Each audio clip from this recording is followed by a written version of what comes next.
Tanan, karong adlaw sa akong pagpahigayon sa Misa Ligalyo o karong adlaw atong gi-alat ang atong mga santos sa Misa.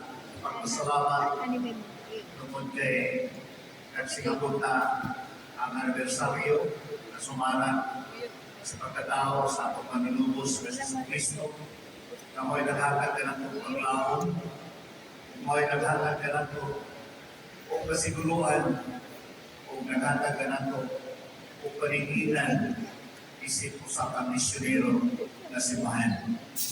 Pero madawa ang ipamanagdugan, ang misyonero simbahan timaan sa paglaon sa mga tao na sa gilid, sa katiliban.